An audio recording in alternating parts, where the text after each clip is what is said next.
Kryptonite is Superman's most iconic weakness. I mean, a glowing green rock is easier to envision than his other weaknesses and vulnerabilities like red sun, radiation, magic, or just being punched to death. Kryptonite itself has had some fun history behind it that involves a lot of different media forms, including what was dubbed the most important Superman story ever written. You're not going to want to miss that.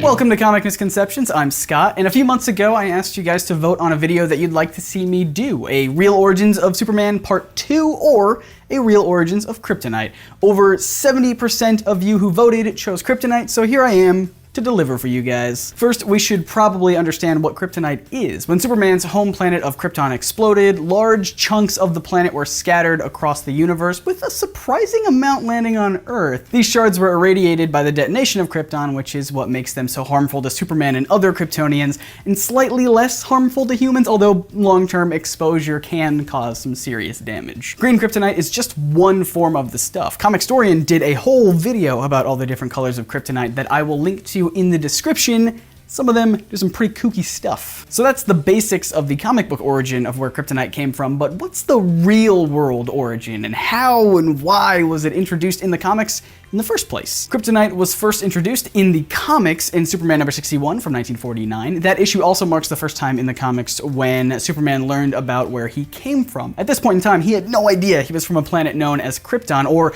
how the planet exploded just after his birth parents sent him away to Earth, where he was found by Jonathan and Martha Kent, his Earth parents. Supes notices that he gets weak in the presence of a red rock, so he investigates where it came from and finds out that it was from a meteor that fell to Earth. Then, using his vast Superman powers, he calculates where the meteor must have come from, then travels through the time barrier where he witnesses the death of a planet known as Krypton, as well as discovering his origin. Supes finally pieces it all together. He knows now why he can do these incredible things. He also understands now that the rock makes him weak because of the radiation that it gives off, and it only affects Kryptonians. As I said earlier, in this first comic book appearance, Kryptonite was red. It didn't get its green appearance until Action Comics number 161 a few years later, but also what I find interesting is that Supes first uses the term Kryptonite not in reference to the substance, but instead to refer to inhabitants of the planet Krypton, as opposed to being called Kryptonians, as in Superman himself would be a Kryptonite. This is particularly interesting when you realize that Kryptonite wasn't first introduced through this comic. A year earlier, in 1948, Superman's serials were being made, and the story prominently featured Kryptonite as well. Look, it works!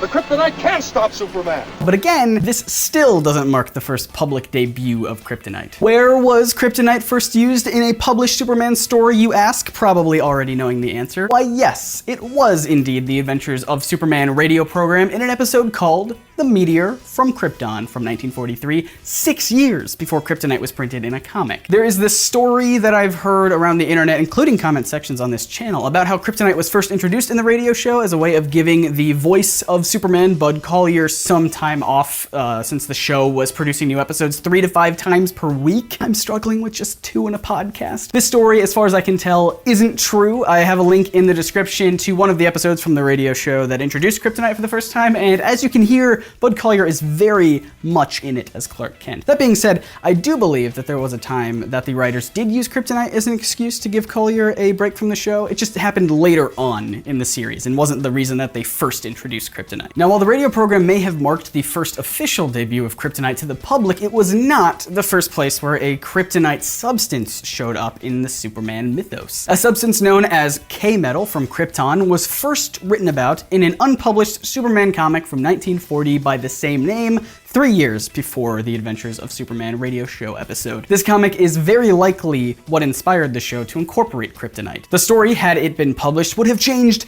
so much about Superman so quickly that he could conceivably be drastically different than how we know him today. So much so that some have called it the most important Superman story ever written, and it was lost to us for decades. The comic, I could and should give its own video. I could talk about it for hours, but for the sake of time and today's topic specifically being Kryptonite, allow me to condense everything down a bit. Many resources linked in the description if you want to dive into some further research, because I'm telling you, the story of this comic is wonderful. The K-Metal from Krypton comic was written up around the end of 1940. Unfortunately, or maybe not, depending on your stance, the comic went unpublished for reasons that we still aren't 100% sure about today. The script and art went missing for many years before 4 pages were reproduced in the Steranko History of Comics, Volume 1. Several pages of artwork would show up in the years since, with the story still remaining incomplete, until one day, when comic book writer Mark Waid was digging through the archives at DC Comics. There, he found a bunch of old Superman manuscripts from Jerry Siegel, co-creator of Superman and writer of a lot of his early adventures. Waid would then match up the manuscripts with their corresponding published comic book until one script was left unpaired, and this was the missing K-Metal story. In hopes to preserve the story, Waid typed up the whole story synopsis exactly as Jerry Siegel wrote it, including typos, on the same model typewriter that it was first written on. Not too long ago, a collaborative effort by some talented and passionate artists drew up the missing pages based off of the script, as well as inked and colored any scans of the original artwork they could get a hold of. Today, the comic is nearly finished, and you can read it online right now for free. Link in the description. In the story, we're introduced to what appears to be the first version of a kryptonite-like substance. While not explicitly called kryptonite, it has a lot of the same properties. It's a chunk of the planet Krypton that glows with a penetrating green brilliance and weakens Superman. However, it also has the reverse effect of giving ordinary people powers whenever they touch it, which is something that we rarely see with kryptonite, unless you count the Smallville meteor freaks. There are a lot of little things in the story that would change around Superman and introduce some of the classic elements of the character in the universe as we know it today, but the biggest change would have to do with his relationship with Lois. As Clark is powerless thanks to a large meteor traveling close to Earth that's made of the K-Metal, he and Lois and some others are captured and trapped in a mine that's been closed off. Air is running out, but the meteor zooms past Earth and its effects on Superman subside, granting him his full strength once again. Clark knows that he can't waste time. He reveals himself to be Superman to Lois and the rest and rescues everyone from the collapsed mine. Lois is stunned. She can't believe that Clark Kent and Superman are the same person. Now, unlike other stories, there is no cover-up here, no quick fix that sets everything back to normal, like a memory-wiping kiss or a clone or robot or whatever. She knows who Superman is permanently. They even decide that they are going to start working together as partners. That is until Lois remembers how long that Clark has effectively been lying to her, so she storms off, but still insists that she'll help him only for the good of humanity. More about this in a minute. There is a fantastic analysis of this story by Will Murray in Alter Ego number 36, where he tries to break down why the story was made in the first place and also why it never ended up being published. There is a ton of interesting stuff in this article. A lot of it is purely speculation, but I will only touch on a few things. One of the things that he suggests is that maybe the introduction of the K-Metal was nothing more than a reaction to the thinking that Superman was too super. He had no real challenge yet. There are cases that we can see already at this point in time in the early 40s where people were thinking that Superman was not as relatable as other more vulnerable heroes. There was one writer by the name of Frederick Brown who wrote that there's nowhere to go after Superman but backwards. He said, quote, "He can't go on. Superman is the ultimate in invulnerability, strength, and toughness. He has spoiled all taste for semi-Supermen." I want to stress, again, this is just shortly after Superman debuted and was starting to get popular. He didn't even have all of his powers yet. As for why the comic was killed, Murray points to who he suspects was behind it.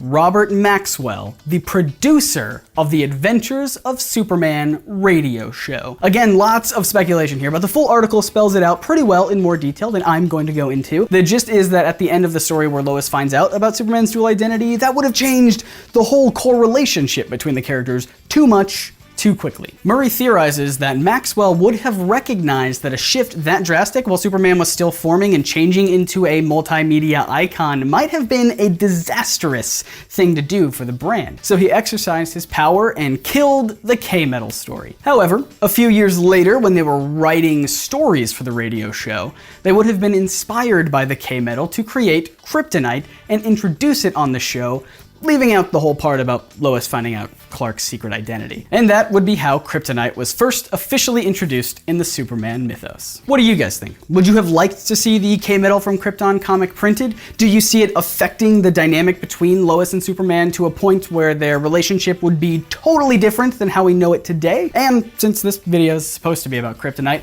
do you like the idea of Kryptonite granting humans powers, or should it only affect Kryptonians? Let me know all your thoughts about this stuff in the comments. We are done with Superman videos for a while. I honestly didn't mean to do so many of them that close together. Luckily, next month I am going to be doing what I am calling Avengers Month, where I'll be making videos about lots of Marvel characters and stories. I am incredibly excited about all of it, and you should be too. Hashtag NerdSync Avengers Month. Is that too long for a hashtag?